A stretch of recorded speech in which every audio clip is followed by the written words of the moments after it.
el apagado analógico o el encendido digital o la transición a la televisión digital terrestre, como se le quiera llamar. Este es un tema que está en la agenda de todos los países de América Latina, y nosotros como CAF hemos venido trabajando ya hace casi 1 año y medio con la OIT en un programa de transición armonioso a la televisión digital terrestre. Hemos destinado un volumen importante de recursos dentro de los casi 410 millones de dólares que ha dedicado CAF a la expansión del ecosistema digital en la región, contribuyendo con investigación, con difusión, con generación de conocimiento, con financiamiento a los programas de banda ancha y en este caso a los programas de apagado analógico de los países. Hemos trabajado de la mano de la OIT en 9 países y digamos, todo el tema técnico está muy claro, se ha avanzado en todos los frentes, digamos, desde la definición de los estándares hasta el tema, por ejemplo, de la canalización en diferentes bandas del espectro para este tema de la televisión digital terrestre, la definición de temas técnicos como compartición, en fin. Pero cuando uno mira todo el ecosistema ampliado desde el punto de vista de políticas, regulación, los modelos de negocio, los temas que hacen básicamente sostenible la transición a la televisión digital terrestre, empiezan a aparecer grises, y por eso creo que una de las discusiones más interesantes que se pueden empezar a dar en este panel es en materia de cómo cada uno de los países que tenemos en este panel han venido diseñando una política no solamente desde lo técnico, sino desde los otros elementos para hacer sostenible este proceso de transición. Porque es importante, cuando uno mira, por ejemplo, las inversiones que se están planeando o que se han venido planeando, sí, por los diferentes países. Hace unos años nosotros estimábamos, y esto lo podemos obviamente validar o actualizar, se estaban destinando cerca de 4.000, 5.000 millones de dólares en lo que era la compra o la radiodifusión digital. La pregunta es, bueno, ¿y esas inversiones cómo van a ser de alguna u otra forma recuperadas desde la parte de los radiodifusores públicos como los privados? ¿Cuáles son los modelos de negocio, en especial cuando empiezan a aparecer? En el panel pasado se empezaba a hablar de esas plataformas digitales, o las plataformas que usan los servicios over the top. Ahí empiezan a aparecer unos modelos de negocio que empiezan a presionar de alguna u otra forma el modelo tradicional de radiodifusión. Y por eso una de las preguntas que quisiéramos responder en este panel es cuál, digamos, de alguna u otra forma es el futuro que ustedes ven en materia de radiodifusión a la luz de esa presión, llamémosla competitiva, que empiezan a aparecer derivado de los nuevos modelos de negocio. El otro punto también, de pronto, aclarar en materia hemos hablado mucho de white spaces, hemos hablado de la oportunidad que implica digamos, uso dinámico del espectro, pero también entender realmente de cuánto espectro disponible, available spectrum we are talking about, ¿no? Digamos que realmente cuánto espectro disponible para poder llevar el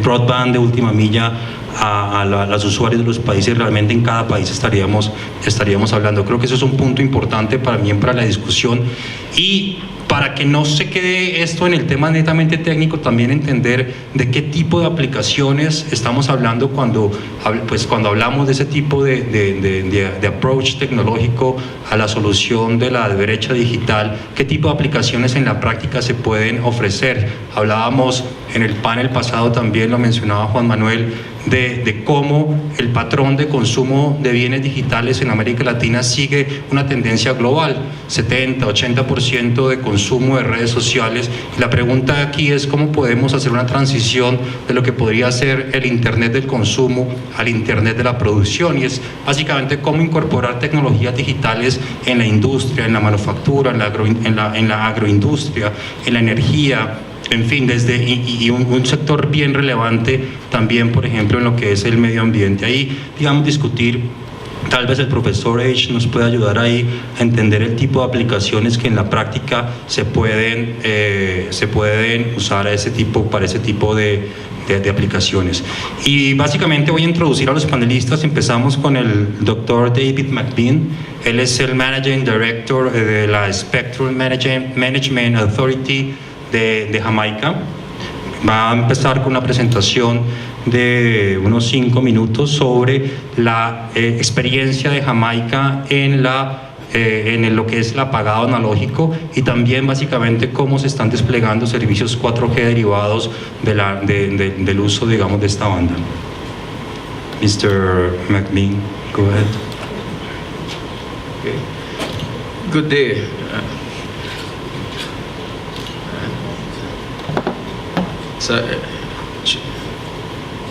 Podemos poner la presentación del... Ya.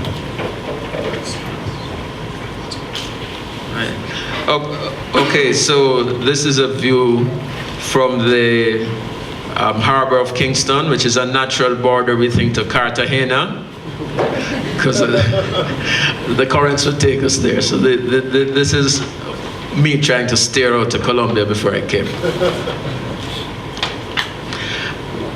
Okay, quick overview of Jamaica. We're only 2.9 million persons.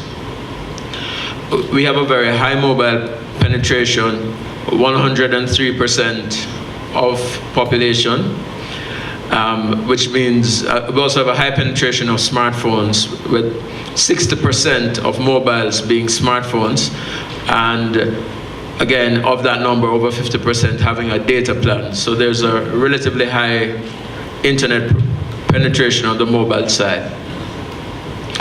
We have 2 established operators, Digicel and Flow, which some of you may know as Cable and Wireless, and we're about to license a 3rd operator. Interestingly, for television, the cable operators pass 150,000 households, which mean in any fairly sized town, you will have a cable operator. We, in terms of using the TV bands, we have licensed a wireless STV operator in the lower part of the UHF band.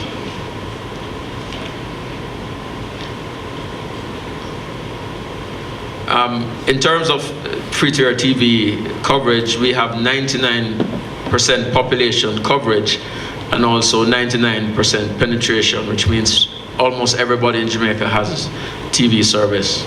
On the regulatory side, we are divided. There are 3 regulators. There's the Office of Utilities Regulations, which does all the licensing outside the mobile and competition, dominance, pricing.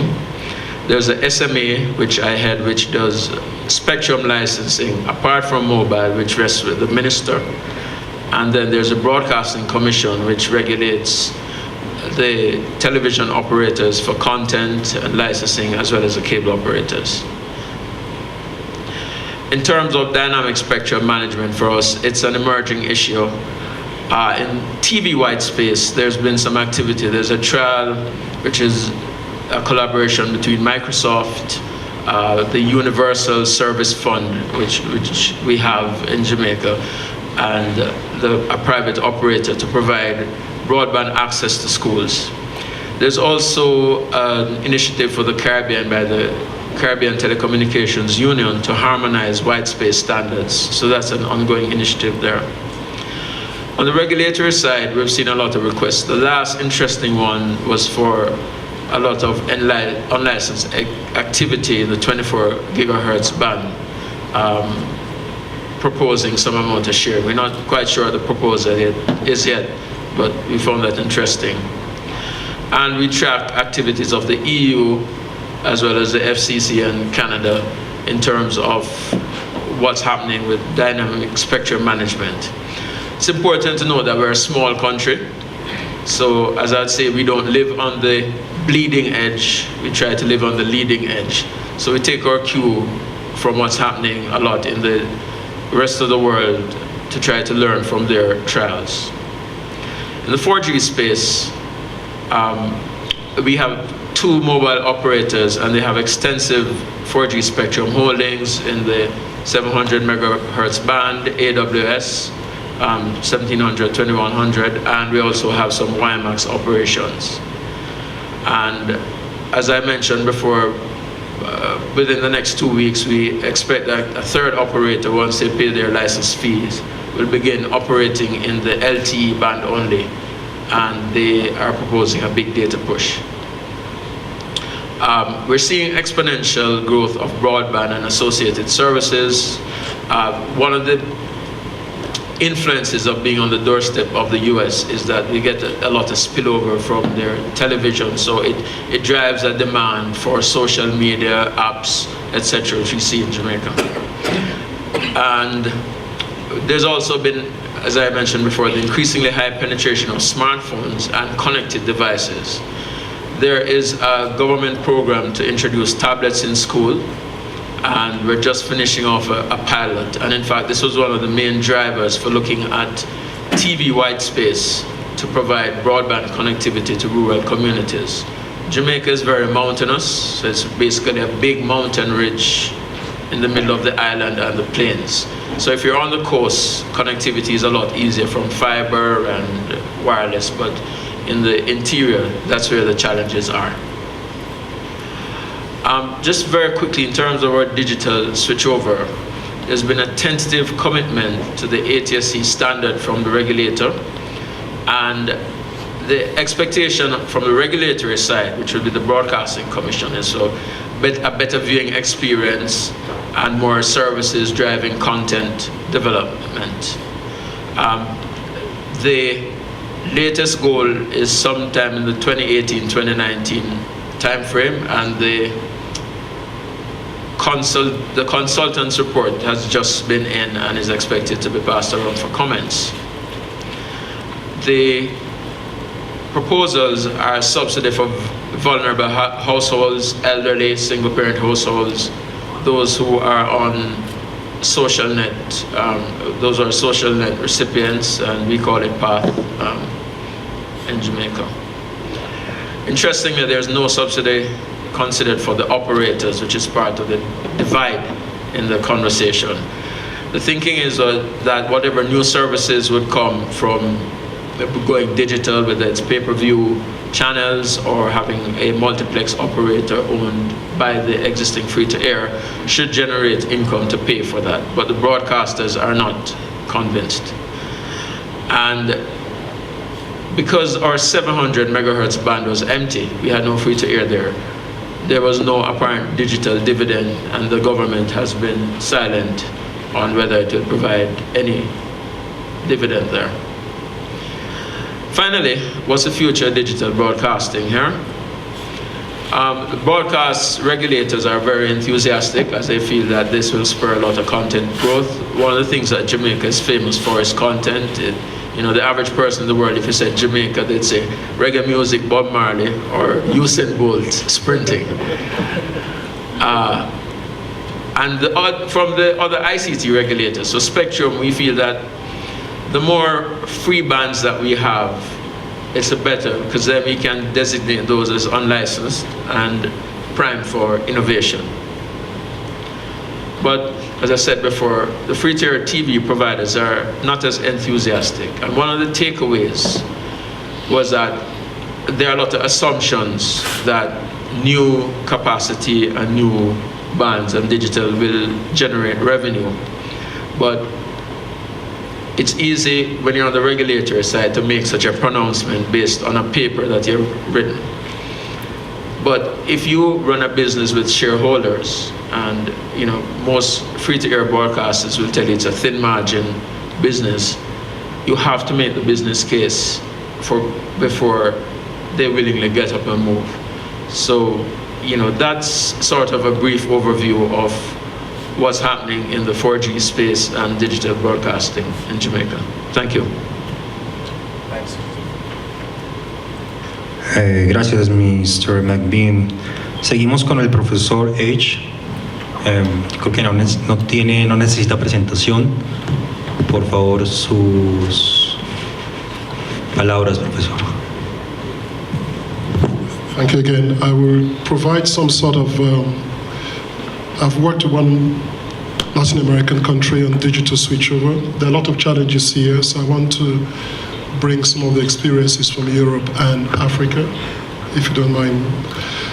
I was responsible for the digital switchover policy in the United Kingdom, and I finally oversaw the final digital switchover in 2012 in the UK. I'm also heavily involved in the digital switchover in my country, Cameroon, as the main head consultant there right now. And I've advised on some places in Africa. So there are some big challenges that I want to draw the attention of the audience. So if you just want to talk about very quickly digital switchover in Europe and Africa and some of the key lessons that I think we should take away. Looking at Europe, you can see most of it, the key message is that most of it is really completed. So this is ITU data of 2015, doing pretty well. All the key standards, MPEG tended to be MPEG 2, some of the MPEG 4. That's partly because Europe started this more than 8 to 10 years ago, as you'd see in some countries. The transition periods were quite long in some cases. You can look at the United Kingdom. It took 12 years to do the full transition. 14 years. And you can see, I think that's Latvia, one of the countries that started late, did it in a very short time.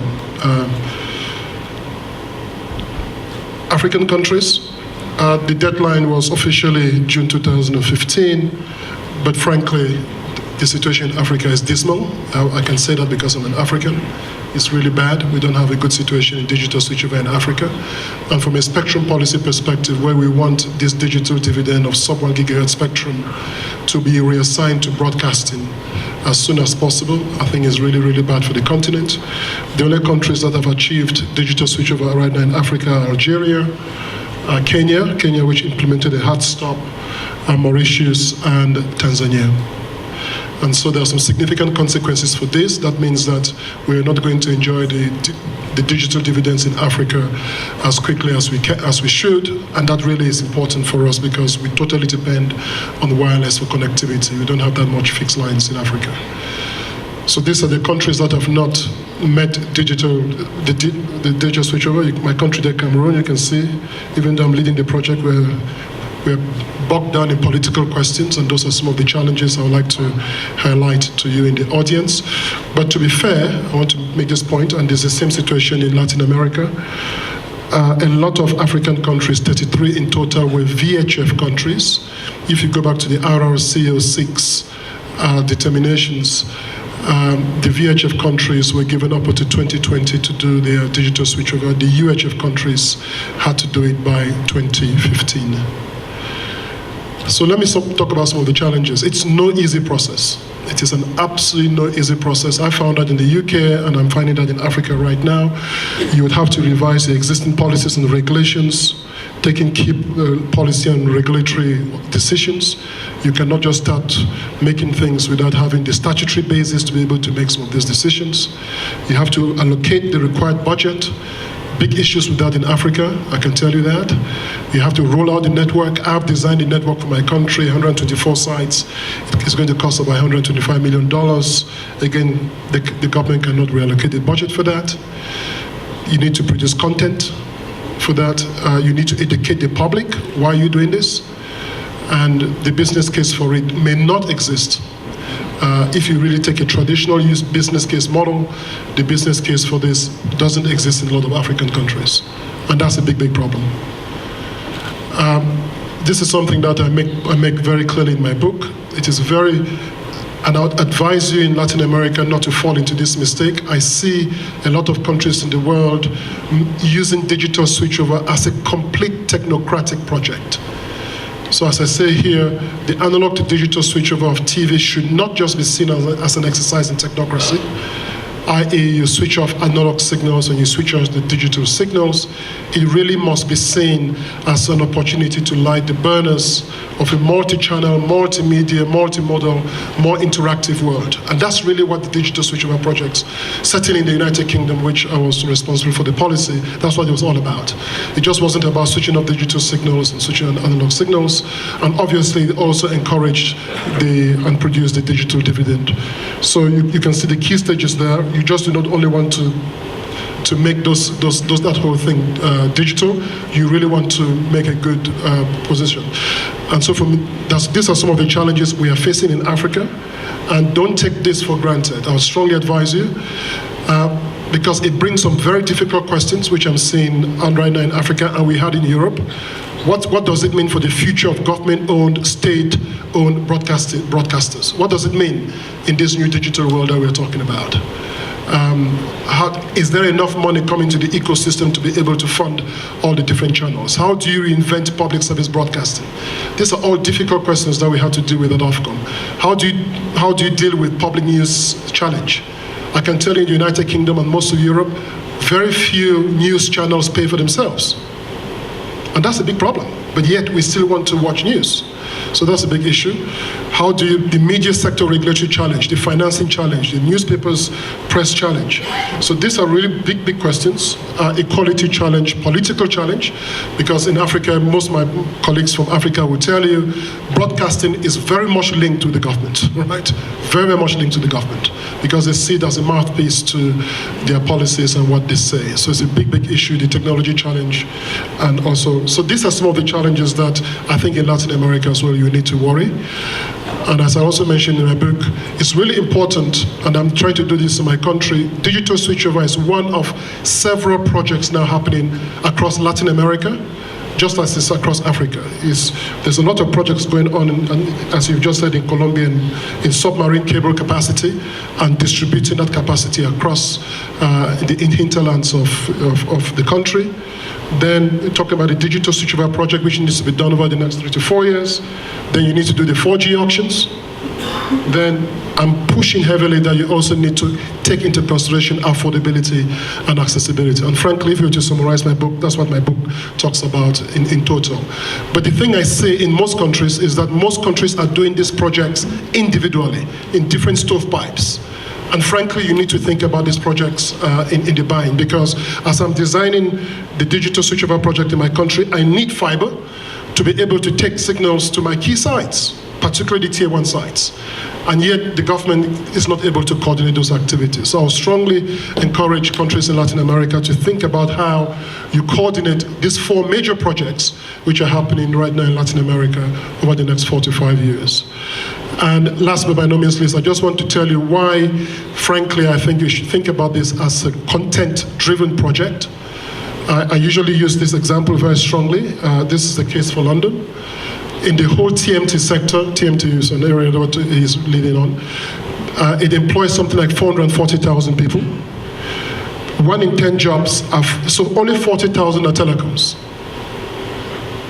About 160, 170,000, 180,000 are technology. But see the number of people working in media. And the reason this number of people are working in media is because if you have got 20 channels, 20 media outlets, then you end up with 20 broadcast engineers, broadcast journalists, film videos, game developers, etc. So you create all these job opportunities. And to me, the digital switchover projects across the world really should be about creating these sort of opportunities. Thank you very much. Gracias, profesor H. Vamos con la presentación del doctor Otávio Queixeta. Él es el jefe de gabinete del Departamento de Telecomunicaciones del Ministerio de Comunicaciones de Brasil. Nos contará el proceso de apagado en Brasil, un poco los retos, los avances y las oportunidades que se ven para Brasil en este tema. Well, thank you very much.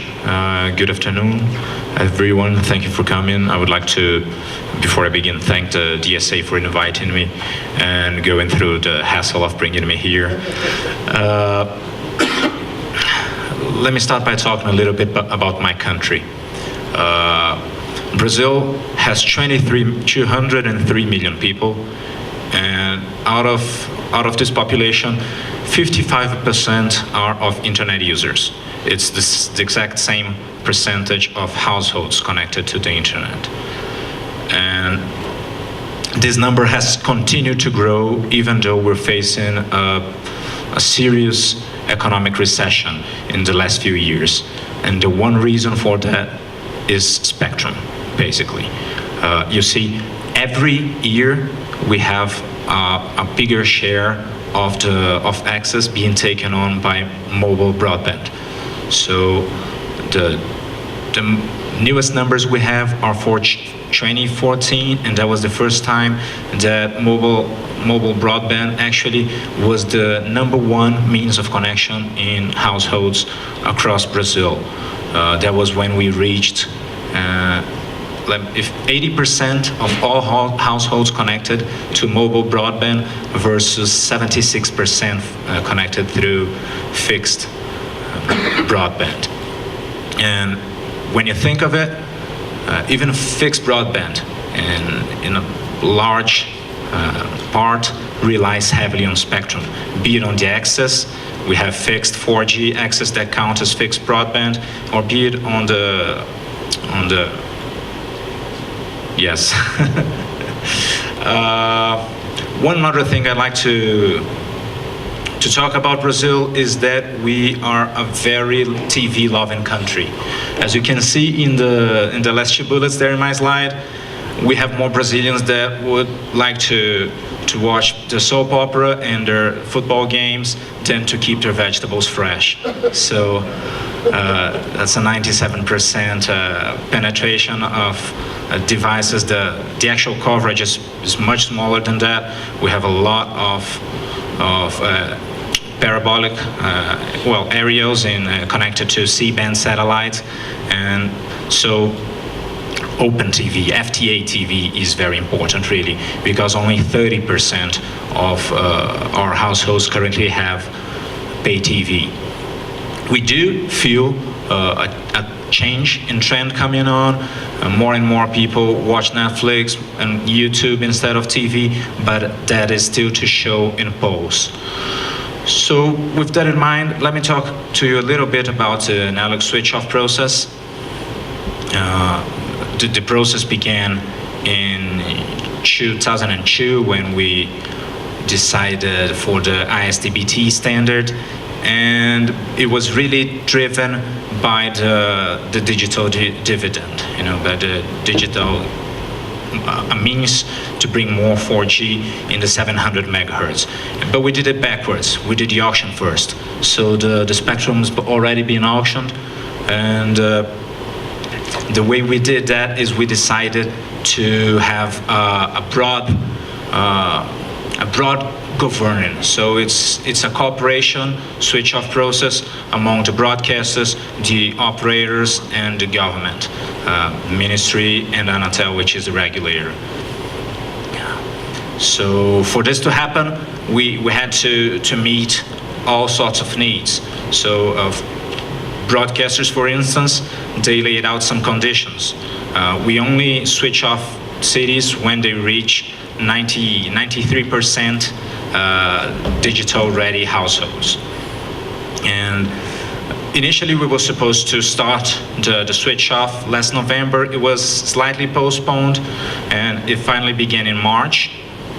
In a small town near Brasilia, near the capital, 200,000 people, 87% of the households had digital TV access when we actually shut it off. 1 month later, 1st of April, that's a new figure, we reached 94%. We distributed set-top boxes to the low-income population, and that was possible due to money that came from the auction, the 700 megahertz auction. And in total, we shall distribute between 14 million and 20 million set-top boxes to the low-income population. We are now in the process of finishing the lesson learning from the pilot, and we shall continue the switch-off after the Olympics and after our local elections. We have city hall elections this year, and that will be in the end of October with the capital city, Brasilia. The whole process hasn't really been delayed, only the beginning of it was slightly delayed, but it will still end by December 2018. And as I mentioned, the whole reason for that was to bring about more 4G. And when we talk about the 4G Spectrum Awards, we haven't really had any 4G. That's because the spectrum awards in Brazil are technology neutral. We actually have operators doing refarming their old frequencies and offering 4G in 1.8 gigahertz. But we do call the 2.5 gigahertz and the 700 megahertz the 4G spectrum awards. The most recent auction we had was just December last year, and it marked a depart from the previous models. What we saw is most of the spectrum usage was being concentrated in the big cities, along the shoreline, and you had these just huge parts of unused spectrum. So Anatel took a lot of the remains, the leftovers from previous auctions, and auctioned it off in a municipality level. And that was hugely successful. We actually had 5,500 blocks bought by 324 small service providers. To give you a comparison basis, Brazil has 5,600 cities. Though it was not really one block per city, more like 2 blocks per city, that was still considered a huge success. We talk a lot here, the dynamic spectrum access, about giving use to spectrum. And when you look at spectrum in Brazil, that's what you see. It's all being accounted for and destinated, but has it really been licensed? And if it's been licensed, is it being used? And if it's being used, is it being used everywhere at all times? Of course, we know the answer is no. And one of the surest ways to see that is when we take a look at the most coveted after spectrum, which is the mobile operators. While most of the population is very well served, 84% has access to 4 or more operators. When we take a look at geography, a geography-based look, we see that 50% of the municipalities only have access to 1 or 2 operators. And these are the places where you don't usually get internet access. This is really where the focus of the universalization policy has to be.